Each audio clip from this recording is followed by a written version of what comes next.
going to try and pronounce this and fail. Kamilchik? Okay. Agnes. I call her Agnes. Okay, that's perfectly fine. Agnes calls herself localization fashionista. She's a translator, but she's also an ISO auditor, and she's going to talk to you about using the ISO standards, particularly ISO 9001, with some references to ISO 17100. And she's going to talk to you about how she's using that within the context of a company using MemoQ. So Agnes, thank you. Thank you very much for the introduction, Peter, and welcome all of you in this session. This is a very light subject for a Friday afternoon, I think so. Thank God it's Friday. I have to start with a confession. I am lazy, honestly. So I am a translator who worked with many tools and tried even more just to satisfy my curiosity and also my laziness. And my primary purpose has always been to find tools that do the job for me, even if it's not my primary activity, but anything I am required to do as part of my business. But if you are here on MemoQ Fest, that must be because you are already convinced how MemoQ can serve your production processes, or if you arrive unconvinced, I am pretty sure you will leave convinced. But this is not my job. I just want to focus today on the advantages of MemoQ from a specific and often pretty frightening point of view, ISO requirements. And I would like to show you how MemoQ can do part of the job for you if you must prove your compliance. It can be noticed that recently it has become standard to be standard.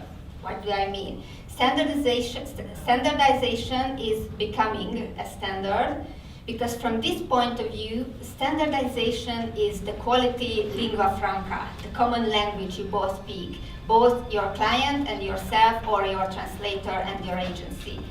If I, as a client, outsource a translation to you, I want to be sure that you know what TEP means. I want to be sure that you checked the qualifications and experience of your translators. And if you are certified, that means that the certification body has already done that for me. I can skip this checking. It is sure that you have already done that. If I am a translator and you are an LSP, I want to be sure what you mean. For example, if you send me a proofreading job. And I also want to be sure that I am not the person who has to teach your project manager what translation memory is about or why it is important to have or generate a bilingual file. In the meantime, we can see two trends in standardization. The first, it is becoming kind of self-generating. To comply with the standard, requires you to prove that you are able to maintain the same level of quality even if part of your activity is outsourced. Localization is quite heavily outsourced. I mean, in the localization industry, the main activity is usually outsourced. If your partner is certified, sooner or later you will be required to be certified too. Soon you will also require your partners to be certified. This is why it's kind of a self-generating trend. At this point, I would like to emphasize that ISO certification is not only for your clients. The standard says that it is for every interested party, every relevant party. And of course, it is not only the client, your clients, but also other partners like your translators or certain other authorities you have to report to. ISO will not tell you who your interested parties must be, but you have to define it for yourself and act accordingly. The other trend we are dealing with here is the degradation in perception, and I would like to emphasize that it is not the degradation of the standard itself, but only as the perception. Let me tell you what I mean. It is becoming something like a university degree in certain fields, of course. It used to be an outstanding achievement, but now it rather seems to be a minimum requirement. Of course, not if you're a doctor or a lawyer, you always must have a degree for that. But when ISO 9001 became a thing in certification, it was something outstanding. And now it is starting to be a minimum requirement. And it doesn't mean that you don't do your job right if you don't have it, but you are going to be preferred as a partner if you have the certification.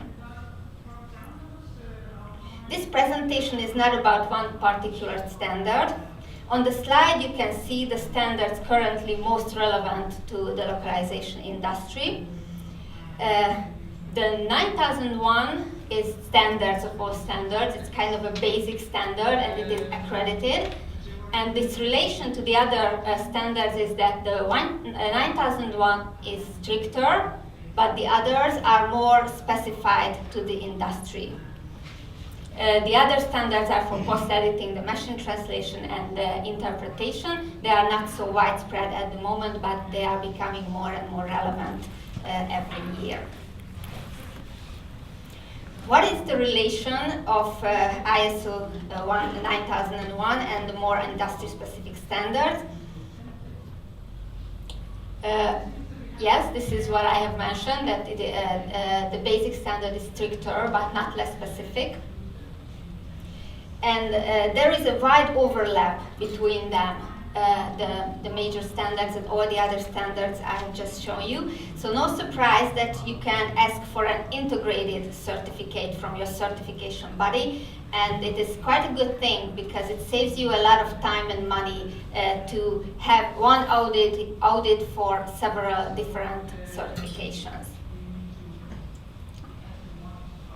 No matter which one you choose, none of them will tell you how to do your job. This is one of the most common fears about ISO, that somebody who knows maybe nothing about your business comes here and tells you how to do your job. But this is not true. Because first, that somebody who comes to you as an auditor should know your business. This is a requirement. By training or by education or experience, they have to be somewhat acquainted from the business you are doing. And the other reason is that she doesn't come here to tell you how to do your job, but only to see that you can prove that you can do it right. And it is based on the standard requirements and the requirements you specified for yourself.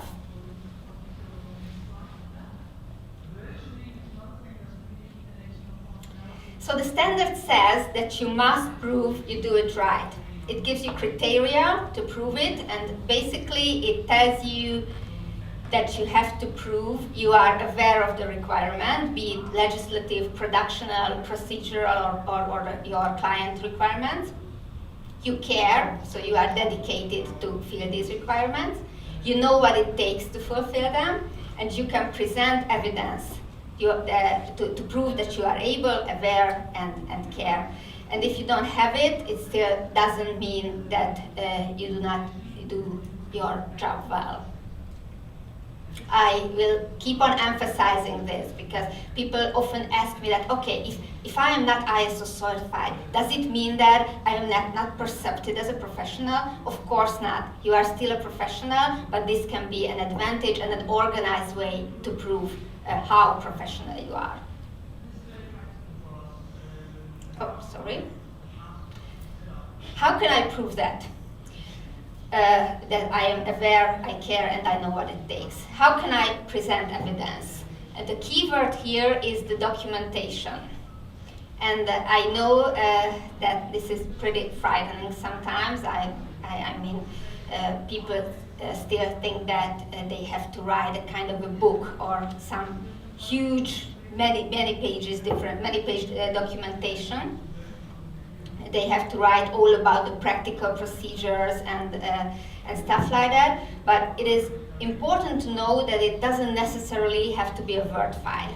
It can be a software data, even metadata, and both can be generated by manual input or by an automated action.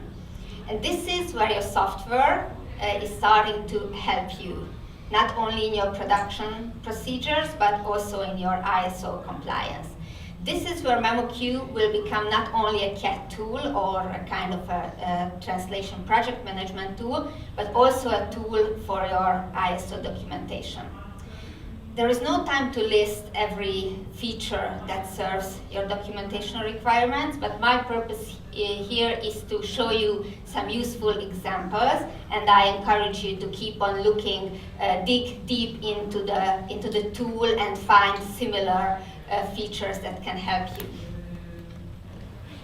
In auditing, there is a clearly visible and quite prominent trend to auditing processes, not individual or separate actions.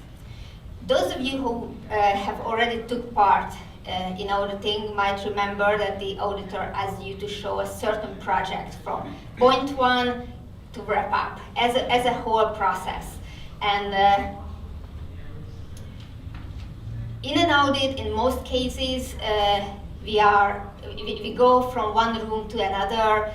We switch from one Excel sheet to another and try to look at different computer screens to map the process, the whole process from step one to the last step.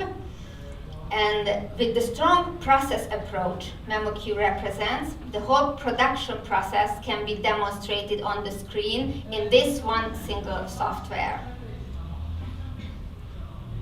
On the screen, you can see one of my favorite MemoQ features, the automation options you can assign to a project template.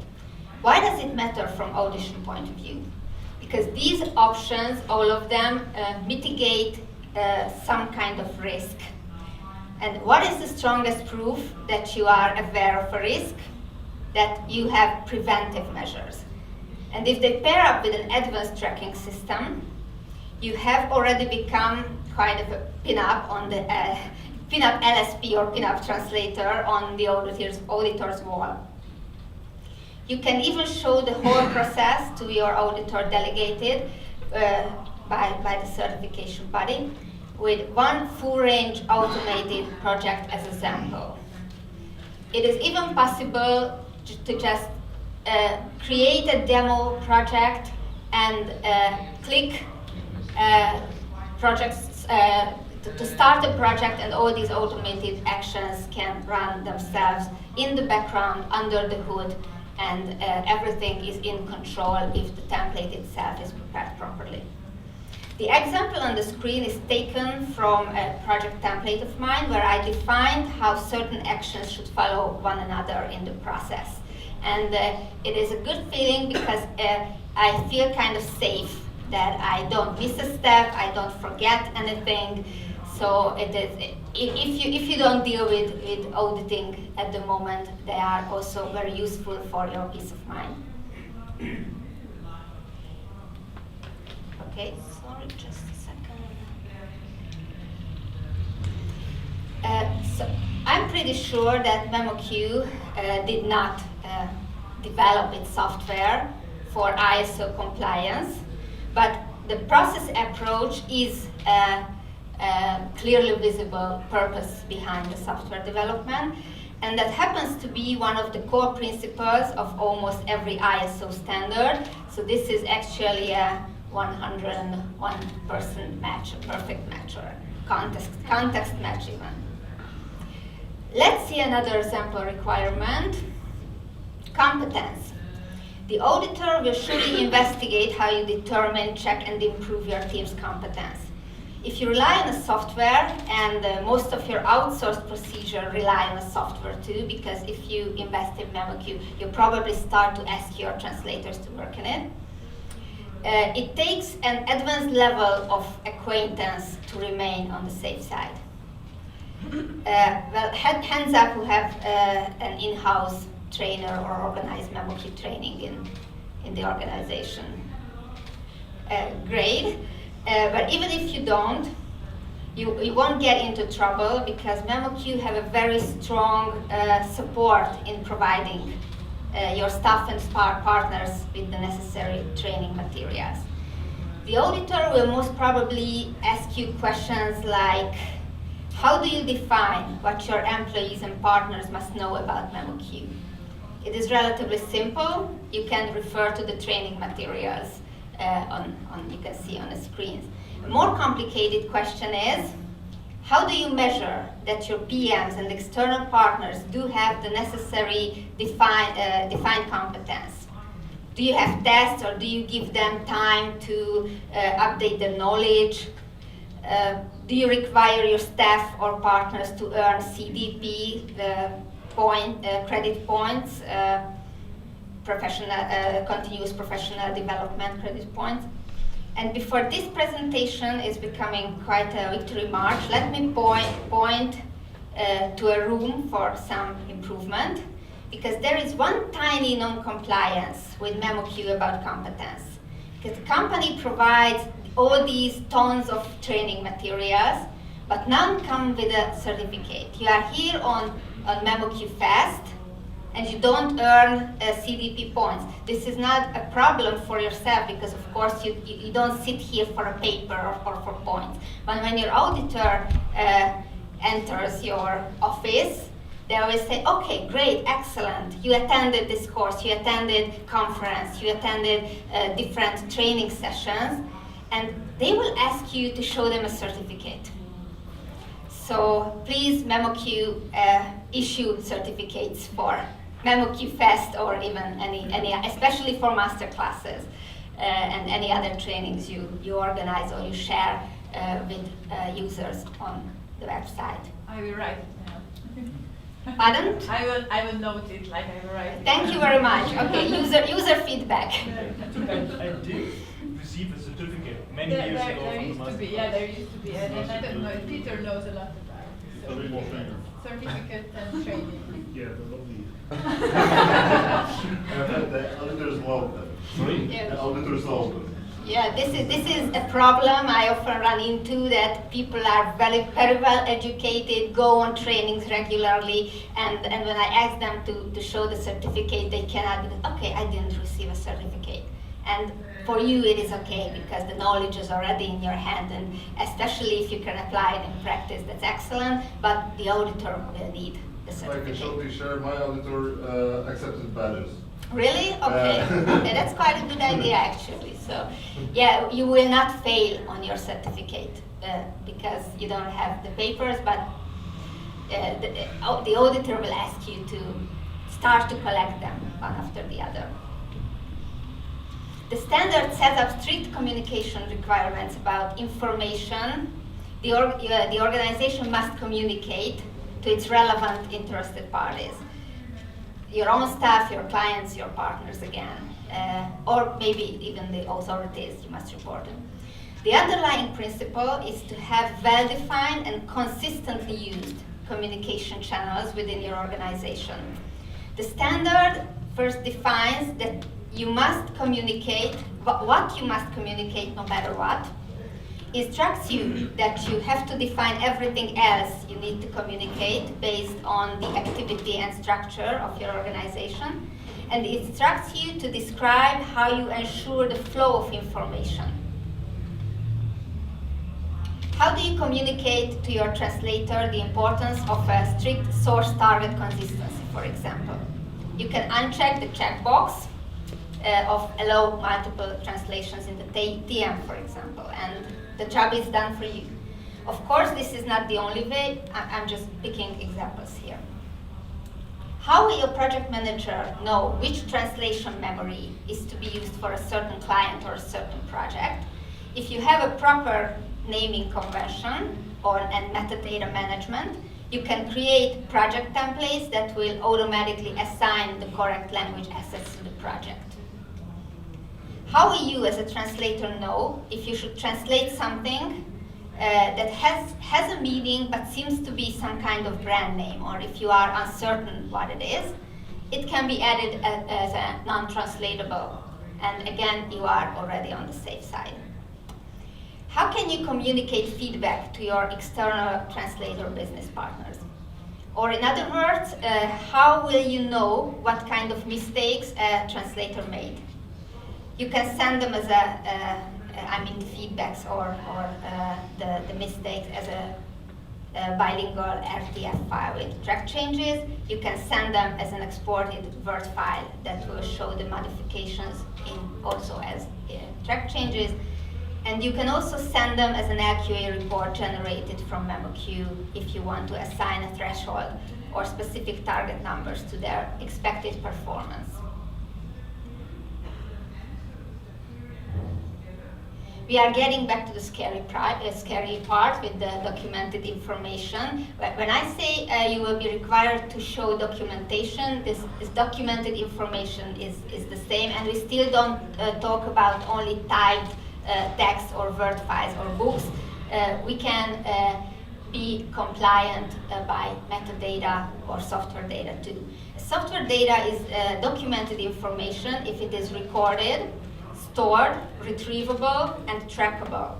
And MemoQ complies with all 4 criteria because it records the data, it stores the data, and the data is always retrievable and trackable.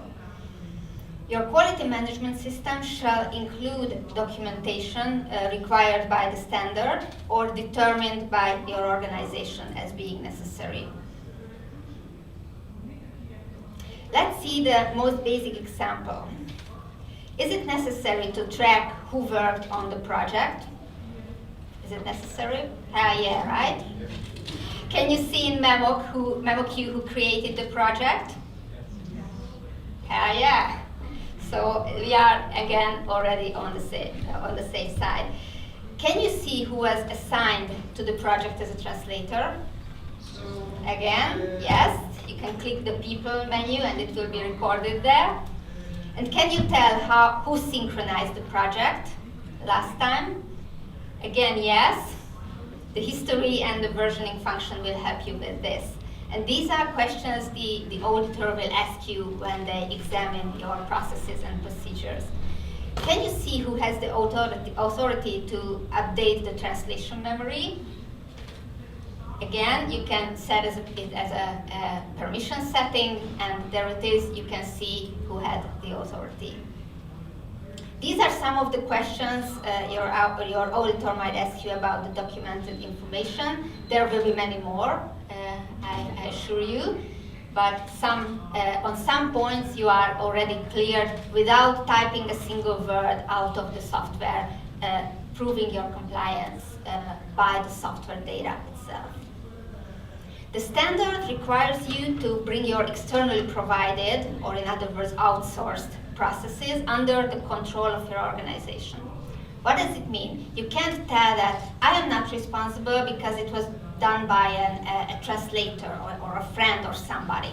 If you outsource something, you must be reliable for it. This is what this requirement of the standard tells you.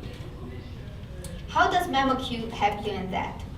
If you work in an online, or in other words, server-based environment, you can define almost everything for the project settings. I think even style guide can be translated to the language combination. And your partner working in the same environment cannot change the requirements. So you already have some specifications under control because you set up certain things in the software, and no matter what, the other party cannot change them. And so you can take the responsibility for anything you added as a predefined setting.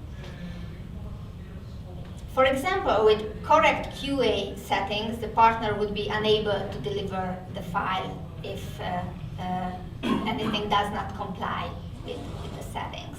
It is kind of an ideal situation, of course, but you still have the option in the software.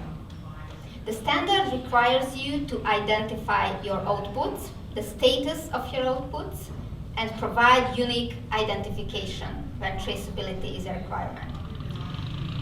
Due to the nature of our profession, almost every project is unique.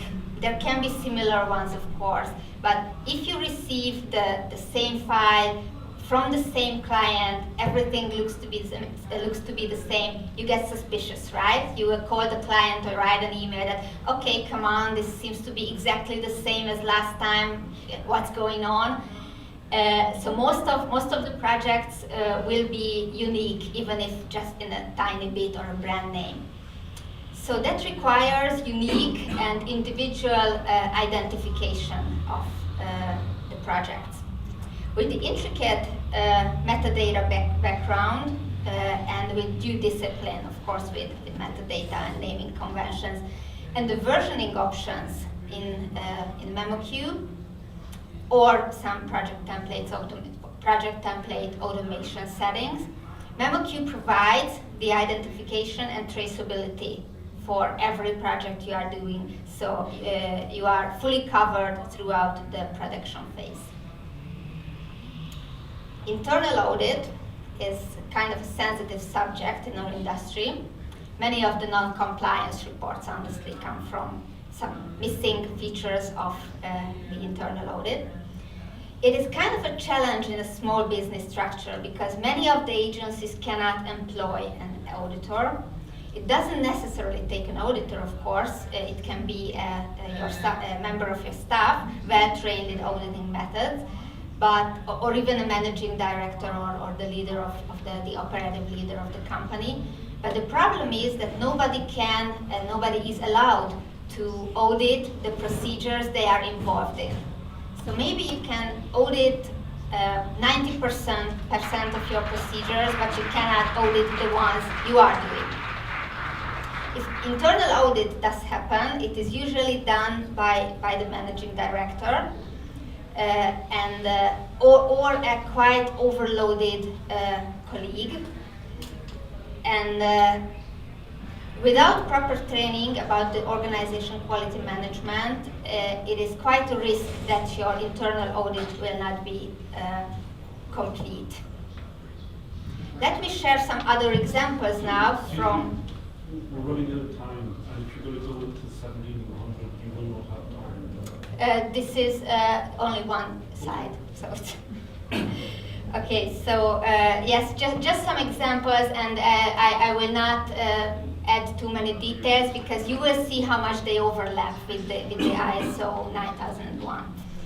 You have the competence here, the technological resources and technological aspects of project preparation, handling of project-related client information, project registration, and project assignment, and linguistic specification and post-production processes and translation processes. These are all specific to our industry, but they are in perfect overlap with the major 9001 standard.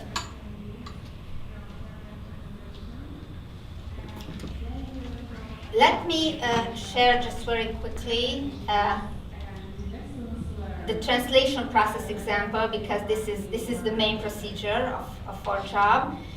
The keyword again is process, including conscious, customized workflows and proper risk management measures as basic principles of ISO standards. And after presenting this very small collection of examples, and after I showed you that how process approach is important from ISO point of view, I hope I could convince you that with tools that support your process approach, then process approach is not something you have to run from. It is not an enemy. So thank you very much for your attention. I am happy to answer